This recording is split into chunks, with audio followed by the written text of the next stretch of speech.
Hello lovely people, how are you all doing? I hope you are well. How are your gardens doing?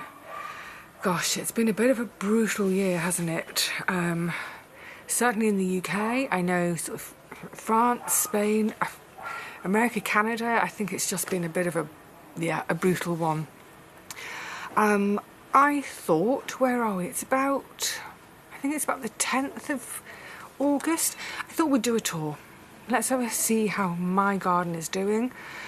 And also a chat about some changes for next year.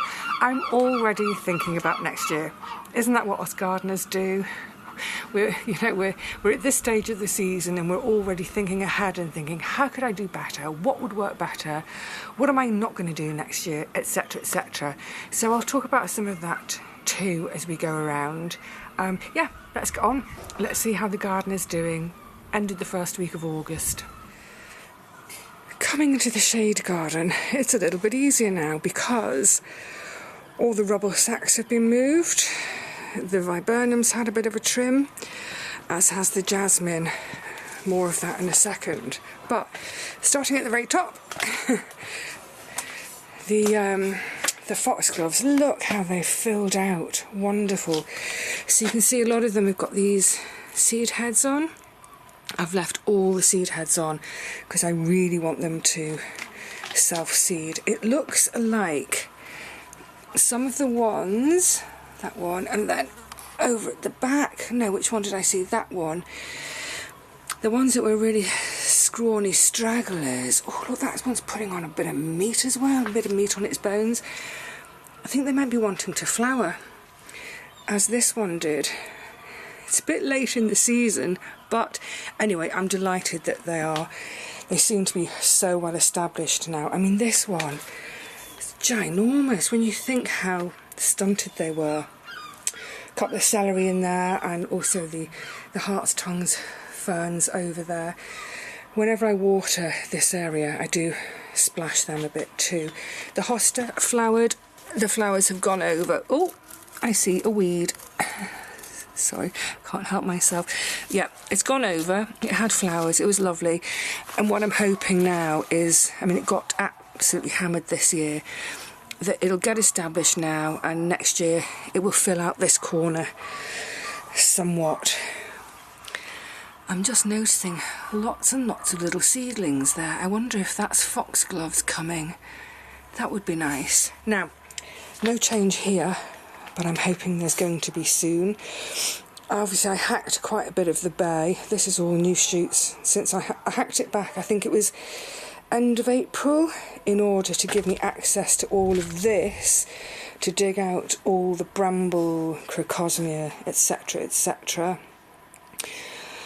So I'm going to cut all these new shoots off, take out more of the top, and then I'm really super excited because I've got a friend coming to stay. She's an ex-professional gardener. She's going to give me a hand to get it out. I think she's quite excited about it. I'm certainly excited about her coming, never mind getting the bay. And of course I've got that battery-powered chainsaw to have a go with. Almost certainly, you can see the two slightly larger trunks and then all the sprouts. So I'm going to hopefully get most of the sprouts off, but leave these two taller bits of trunk on to act as levers for us. But yeah, so eventually, then once it's out, clear this whole bed because there is one more bramble behind. Clear it all, and this is where I'm going to have, I've got a ton more foxgloves and some honesty and some other bits and bobs, so this will eventually all be flowers, shade-loving flowers, and I'm hoping to add some ferns at a later date too. Look at the Japanese anemone coming out. It's so pretty. As I've mentioned before, I'm not a huge fan of this flower, but because it's white, it really pops in this shady part, so it can stay. And the one that I transplanted, dug out and moved, well, it didn't like being moved. However, that's a healthy little shoot sprout coming on it, so I think that will bounce back in time for next year. But yeah, I'm really looking forward to basically joining this all up now with just myriad flowers and ferns, and yeah, it'll be a nice view from my bedroom window. Oh, and my kitchen window. That's my this is my thing for the hose pipe. So it hits here, it's held on with a brick, so that when I open the kitchen window, I can lean out of the window and hoik it into the kitchen. It's one of those, oh, I could do with 2 pairs of hands. I don't have 2 pairs of hands. Work out a way to do it on your Todd. Right. As I say, the jasmine's had a bit of a haircut. I mean, it's just going great guns. As is the Taunton Dean. I might start to think about getting a cutting soon. It's had a few nibbles. I do regularly check for little green things. But yeah, I've been enjoying it. I've had a few leaves so far. Like I've said before, I think 1 leaf is more than enough for dinner. But yeah, I think to get another cutting soon might be a good idea. Underneath, the celery's coming on fine. I'll be starting to use this now. It looks like that one at the back, it was just a bit too shady right in that corner, but well, I'll still be able to eat it. So yeah, no complaints. You know, it's a bit of garden that, what else am I going to put there otherwise? Oh, and this. So this is a thornless blackberry cutting that Paul brought down last year, actually, and I just was like, oh, where am I going to put it? I don't know where to put it. I still want to find somewhere for it. But look, a fruit. Again, I'm not going to look a gift horse in the mouth. Oh yeah, I keep forgetting to tell Paul about that. I must tell him. I'm going to have a fruit. Yay!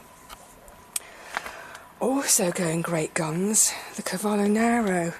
Just started having a few, but look how they've grown there. I've had to move the nets a few times now. They are 30, 40, 45 centimetres now.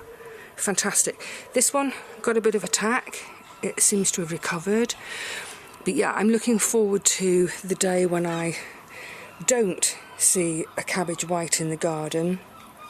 It tends to be that you sort of see them less and less, and then you'll see one more, and then it's like, right, okay, now it's the last one. So that's when the covers will come off.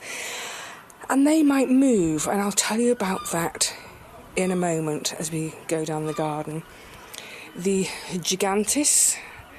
Oh, lush. Look at this bunch of beans. Oh, isn't that a happy sight, even though it's in the shade. And look, they're getting gorgeous and fat in their pods. Lovely. So I keep mentioning about defrosting my freezer. I really want to get it done soon because I want to harvest the Gigantes demi-sec. So when they're at their fattest in their pods, they're getting there, but before they start to dry. So I'll harvest them while they're still wet, as it were, freeze them like that, rather than drying them and having to reconstitute them. But look, if I miss a few and they dry, well, so be it. I mean, I need some for seed anyway. Actually, I need to start thinking about which pods to save for seed. I need to earmark them. In front of them, we can see from behind and in front the cukes. But they all, I've got a few to pick. They're all they all look like bottle gourds. They've all had, obviously not been quite fully pollinated. I mean, I'll be able to eat them still. In fact, I think this one I might pick tomorrow for lunch. Yeah, that one I'll pick for lunches this week. Oh yeah, there's another one coming along. Oh, over in the back there. So they seem to be happy. Have they stopped climbing? It's hard to know, isn't it, when you look at things every day. They seem to have slowed down anyway. But yeah, all the more reason to pick and encourage them to come again.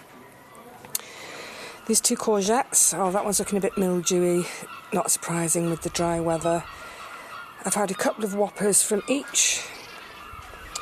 I'm trying to catch it at the point of tiddlers. Oh, that looks like lots of male flowers again. There's one in there. Has it been pollinated properly? I really tried to help them with the pollination this year, but well, what's been happening a lot is I get a female flower and it drops off before I've had a chance to pollinate. They're all males as well. Fingers crossed. But what's definitely worked okay, tomatoes. Yeah, I'm going to do a big pick of these as well. So this year I've decided I normally top them out once I get 4 or 5 trusses, pinch the top out. I think I'm going to experiment and just leave them to their own devices because they're not as tall or as chunky as in previous years. So I just thought, you know what, I'm going to leave them. Let's have an experiment. Just before I go to the main bed. Oh yeah, I noticed. So first of all, the chard's going great. The lettuces have been great. The peppers have been fruiting, you can see. But, oh, I'm gutted. Oh, this one, oh yeah, you can see something's gone in the bottom. This one was developing beautifully, and something's got in the bottom. Never had that before, I don't think. Likewise on this Felsen, something has got in. It doesn't feel mushy though, so I might leave that on the plant to see if it will ripen at all. That one's not looking fab either. Maybe it's not going to be a good pepper year. But otherwise, I mean, these are also peppers. Where are your flowers? But otherwise, this has generally been a good little bit of the garden. I've been having the lettuce as cut and come again. I think that one's cut and gone again. I think that one's over. That's fine, I've got replacements. Now, the courgettes in the growing bags. I've not had any fruit yet. Oh, that looks like it might be a female flower. No fruit yet. And we are getting on in the season now. This was a new cheeky curry, which doesn't know what it wants to do. Nothing on that. So, talking of thoughts for next year, because also just a quick look, that's the cheeky curry, and I've got this one fruit, which I'm very glad of. This is the one that I think got whacked in the wind. You can see where it sort of snapped there, but this flower is new today, so I'm going to give it a chance. So my thoughts are, for the squash and courgettes, they really are better suited to being in the ground and having lots more space for their roots and going and finding nutrients. So I think next year, what I'm thinking is having them under the tomatoes, so the salads, all the saladings can go in the bags, because as you can see, they've done great there. Brilliant. You know, they've got much smaller root systems. Oh, I think that one needs to come out too. That's just on its way to bolting. But yeah, I think that might be a possibility to get a couple of squash maybe a couple of courgette, but I do need to give myself room to get in order to do the tomato cares and harvesting, of course. I'll have a think on it. But you can see these were the tomatoes which I thought at one point I was going to have to rip out because what on earth happened to them. They've recovered somewhat. And do you remember I was mentioning how the lower trusses, it seems to have affected them, where it's like 3 on a truss, 5 on a truss, that one 4, oh no 5. But then as we come up higher, I mean, these aren't properly developed yet, then this is getting a bit more normal for Gardener's Delight. It's 2, 4, 6, 7, all that wanted to be an 8th. But anyway, I'm delighted to get any sort of harvest from these plants. Woohoo! Right, just while we're in this section, if you remember last autumn, I put my broad beans in here. I'm not going to do that this year because The bluebells came up and then disappeared again before the broad beans came out, so I didn't get a chance to get them out. So I'm going to put the broad beans over there. I'm not going to do garlic this year. It just didn't seem to work very well for me. But what I might do this winter, because there's space, is the 4 Cavallonero that I've got in the bags over there, is bring them, once the tomatoes come out, bring them and plant 1, 2, 3, 4, because then there'll be plenty of space underneath them for me to weed and get at the bluebells. And last year I did have one of them that was in the bag that by the time we came to the late autumn, the beans that were here last year, they came out and I put it in the ground and it grew huge compared to the bag ones. So I think that's what I'll do. Once the tomatoes come out, pop the kale in and give it even more space, but still leaving myself space to hopefully get at any bluebells that come up in the spring. Yay, it's a plan.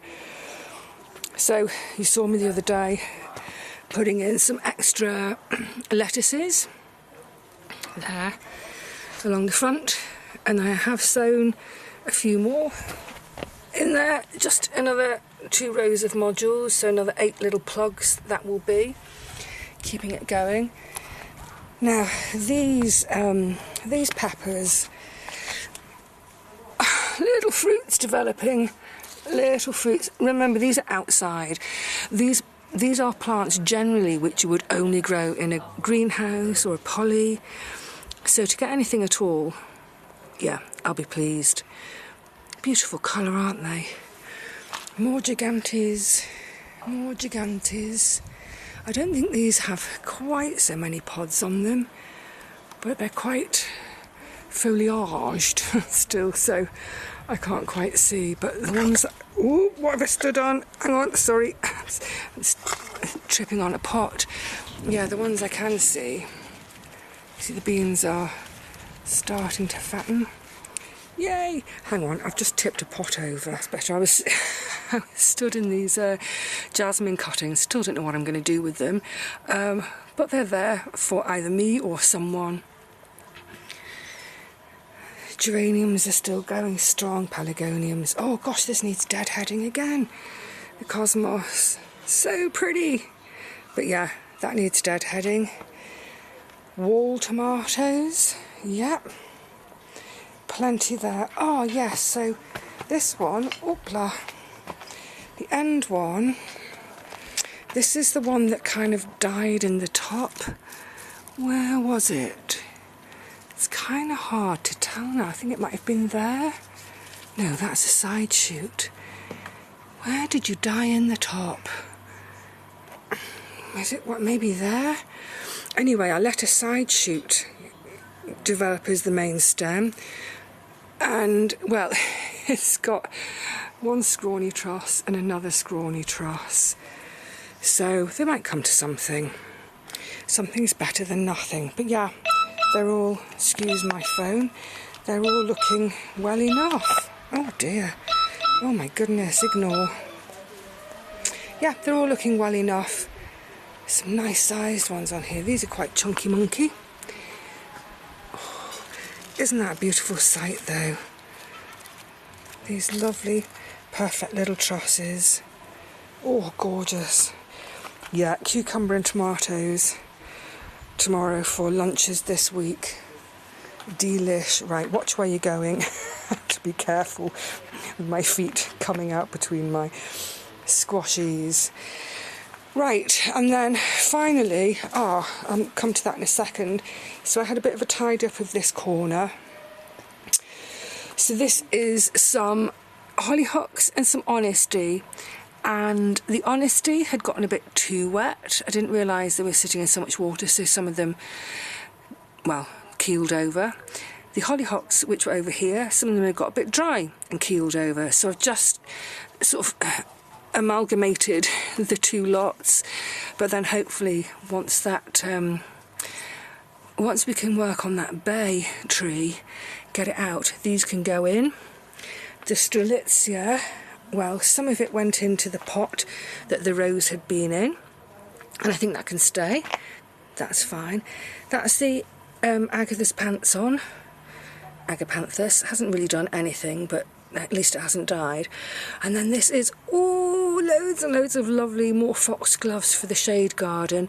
And then the 2 other little bits of Strelizia that wouldn't fit in that pot. They're just potted up on their own for now.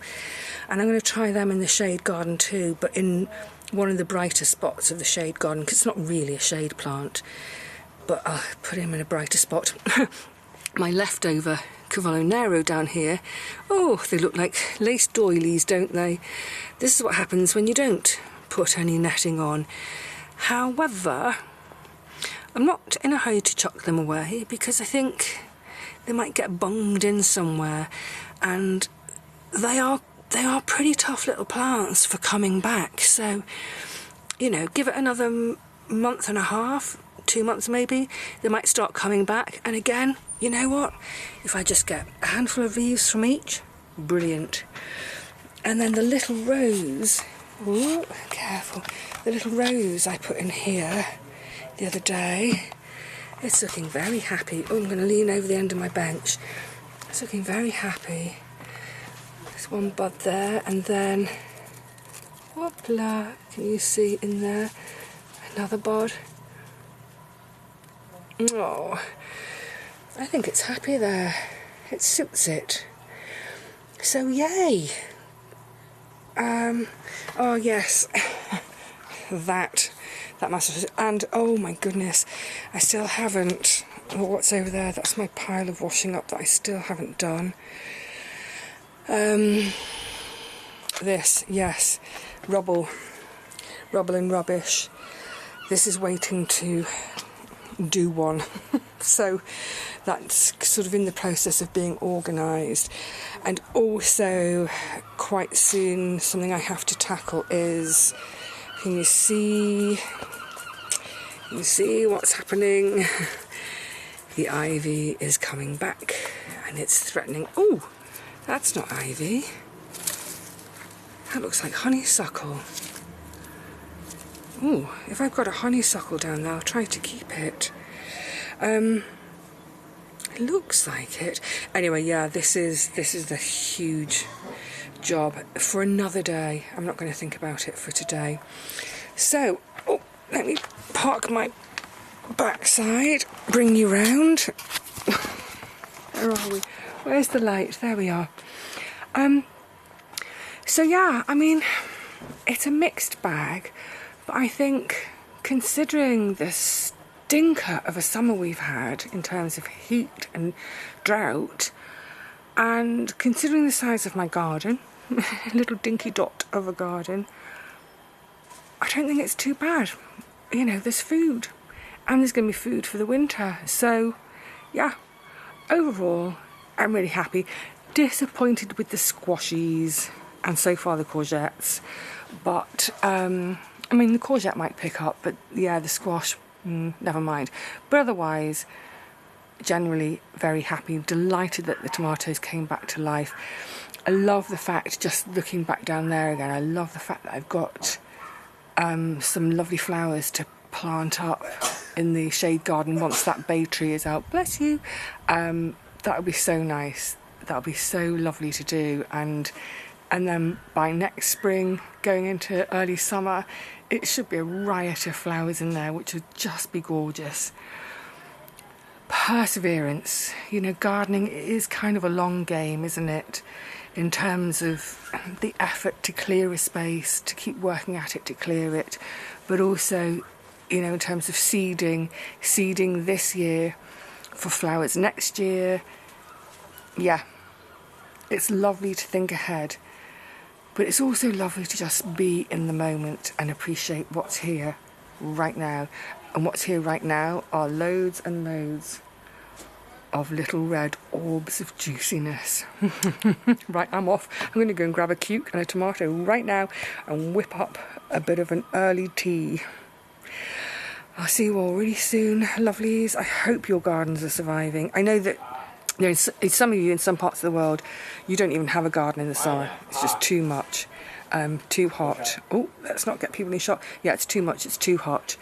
For those of you, especially those in a similar climate to me, I hope you've managed to get something out of this summer.